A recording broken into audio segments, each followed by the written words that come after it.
기독교가 저 모양인데. 왜 이런 현상이 생기느냐? 간단히 얘기하면 귀신의 집이라서 그래요. 대부분의 사람들이 귀신의 집이에요. 대부분의 사람들을 귀신이 장악하고 있어요. 하나님의 집이 돼야 될 사람인데 하나님은 그 사람들을 떠나시고, 그래서 하나님의 성품이 그를 통해서 나타나지 않고 귀신이 들어가가지고 귀신의 성품이 나타나는 거예요. 중국 사람들도 대부분 귀신의 집이고, 일본 사람도 대부분 귀신의 집이고, 남한 사람들도 대부분 귀신의 집이에요. 그래서 사람 같지가 않은 사람이 너무 많은 거예요. 심지어는 목사들 중에서도 너무 많은 사람이 귀신의 집인 거예요. 통합 목사들 하는 꼴 봐요. 대한민국 각 교단들이 얼마나 악마적이고 마귀적인 일들을 잘하는가 봐요. 같은 형제를, 그죠? 같은 교회들을 시기심 때문에 불의하게 돈이나 요구하고 얼마나 거짓되게, 얼마나 사악하게, 한마디로 말하면 악마적이게. 왜 이런 일이 일어나느냐? 목사인데 하나님의 집이 아니에요. 목사인데 귀신의 집이에요. 내가 하나님의 집이냐 귀신의 집이냐, 이게 굉장히 실제적인 문제입니다. 굉장히 실제적인 문제인데 너무나 많은 사람들이 여기 관심이 없어요. 신경을 쓰지 않고 있어요. 그래서 오늘은 당신은 하나님의 집인가 아니면 귀신의 집인가, 이런 쇼킹한 제목의 설교를 통해서 여러분들에게 도전하기를 원합니다. 자신이 하나님의 집인지 귀신의 집인지 살펴보고 점검해보고 정말 회개하고 돌이켜서 하나님의 집이 되는 그런 역사가 일어나게 되기를 바랍니다. 첫째로 따라해 보겠습니다. 사람은 하나님의 집 아니면 귀신의 집이다. 그리스도인은 하나님의 집입니다. 그래서 사도 바울이 성경에서 거듭 이렇게 말했습니다. 고린도전서 3장 9절 우리는 하나님의 동역자들이요 너희는 하나님의 밭이요 하나님의 집이니라. 고린도전서 3장 16절 너희는 너희가 하나님의 성전인 것과 하나님의 성령이 너희 안에 계시는 것을 알지 못하느냐. 고린도전서 6장 19절 너희 몸은 너희가 하나님께로부터 받은 바 너희 가운데 계신 성령의 전인 줄을 알지 못하느냐. 너희는 너희 자신의 것이 아니라. 고린도후서 6장 16절 하나님의 성전과 우상이 어찌 일치가 되리요. 우리는 살아계신 하나님의 성전이라. 거듭 나오는 말이 너희는 하나님의 집이다. 너희는 성전이다. 너희는 성령의 전이다. 여러분, 사람은 하나님의 집이에요. 사람은 그리고 하나님의 집이 돼야 돼요.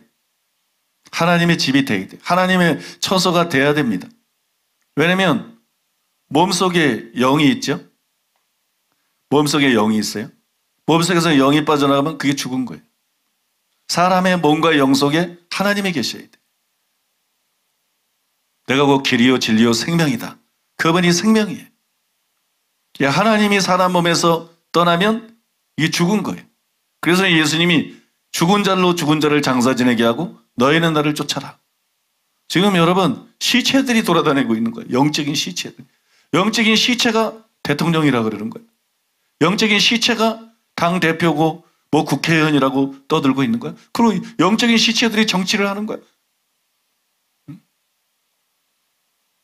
영적인 시체들이 재벌이라고 그러고 교수라고 그러고 총장이라고 그러고 연예인이라고 그러고 공무원이라고 그러고, 그럼 뭐가 되겠어요?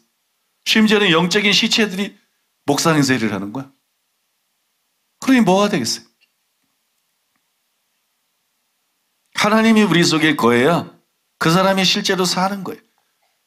숨 쉬고 밥 먹고 움직인다고 이게 살고 있는 게 아니라 죽은 거예요. 죽은 행실이에요. 죽은 행실을 회개함과 이게 죽은 거예요. 하나님이 그 속에 거해야 이게 사람이 사는 것처럼 진짜 사는 거예요. 의롭게, 정직하게, 이기적이지 않고 하나님을 사랑하고 다른 사람을 사랑하고, 이게 진짜 사는 거예요. 여러분, 그런 사람들이랑 더불어 살아야 진짜 살맛이 나는 거예요. 정말 사는 것 같은 거예요. 근데 이게 하나님의 집이 돼야 가능한 일이에요. 하나님의 집이 돼요. 왜냐하면 집이 된다는 것은 주인이 되는 거예요. 어떤 집이 내 집이다. 그러면 그 집은 내가 주인이에요. 어떤 사람이 귀신의 집이 된다. 그러면 그 사람은 귀신의 소유라는 얘기입니다. 어떤 사람이 하나님의 집이 된다. 그럼 그 사람은 하나님의 소유예요. 그러면 그 사람을 지배하고 다스리는 사람은 하나님이거나 귀신이라는 얘기. 실제로 그게 지배의 의미예요. 그래서 우리가 반드시 하나님의 집이 되어야 됩니다. 반드시 하나님의 집이 돼야 하나님이 우리를 다스려가지고 하나님의 모형과 형상들을 지음받은 사람다운 사람이 되는 거예요. 사람다운 사람. 좀 인간미가 있는 사람. 믿습니까? 그러니까 우리가 반드시 하나님의 집이 돼야 돼요. 우리가 반드시 하나님의 집이 되어야 되는데, 그런 사람은 하나님의 집이 되도록 하나님과 연합해서 살도록 특별하게 지음을 받았는데, 이 사람이 귀신의 집이 될 수가 있다는 거예요. 그게 참 충격이죠. 하나님의 집으로 지음받은 사람이 귀신의 집이 될 수가 있다. 그러면 실제로 대부분의 사람들이 귀신의 집이다. 아까 중국 사람, 일본 사람, 한국 사람이 대부분 귀신의 집이에요. 그래서 세상에 그렇게 불의가 많아. 속 터진 일이 많고, 그죠? 곳곳이 부패하고 곳곳이 썩고 곳곳에 정의가 없고 불의가 가득하고. 왜? 귀신의 집인 사람들이 다수기 때문에.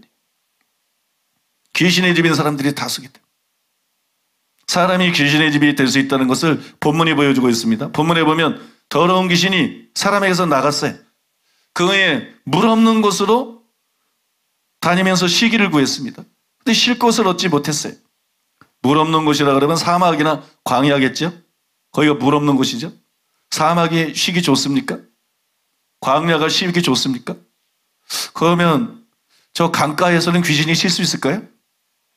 바닷가에서는 귀신이 쉴 수 있을까요? 그런 의미는 아닌 것 같아요. 어쩌면 여기 영적인 의미가 있는지도 모르겠어요. 아무튼 물 없는 곳을 다니면서 쉬기를 구했는데 쉴 곳을 얻지 못했어요. 그때 귀신이 말합니다. 오늘 성경에 보면 내가 나온 내 집으로 돌아가리라. 자기가 나온 사람을 자기 집이라고 말합니다. 내가 나온 내 집으로 돌아가리라. 연이어서 거기에 보니까는 가서 보니 그 집이 청소되고 수리되었거늘 역시 그 사람을 집이라고 부릅니다. 이 집은 사람이에요. 이처럼 사람은 하나님뿐만이 아니라 귀신이 편히 있을 수 있는 귀신의 집이 될 수가 있어요. 또 청교도 신학자, 유명한 신학자 토마스 왓슨이 이런 말을 했어요. 죄인의 마음은 마귀의 저택이다. 참 맞는 말이에요. 죄인의 마음은 마귀의 저택이다. 또 세계적인 유명한 치유사역자인데 프랭크 해먼드 목사님은 이런 말을 했어요. 귀신들은 침범한 인간의 육체를 그들의 집으로 간주한다. 더러운 귀신이 사람에게서 나갔을 때 물 없는 곳으로 다니며 쉬기를 구하되 쉴 곳을 얻지 못하고 이에 이르되 내가 나온 내 집으로 돌아가리라. 귀신들이 축기 사역을 받고 있는 사람의 입을 통하여 말하는 현상은 흔히 볼 수 있는 일이다. 나는 귀신들이 이곳은 내 집이다 라고 주장하는 말을 많이 들어왔다. 사람의 몸에서 나가라고 명령하면 귀신은 마치 오랜 점유기간이 그들에게 그 육체에 대한 정당한 권리를 주었다는 듯이 나는 여기에 오랫동안 살고 있었다라고 주장한다.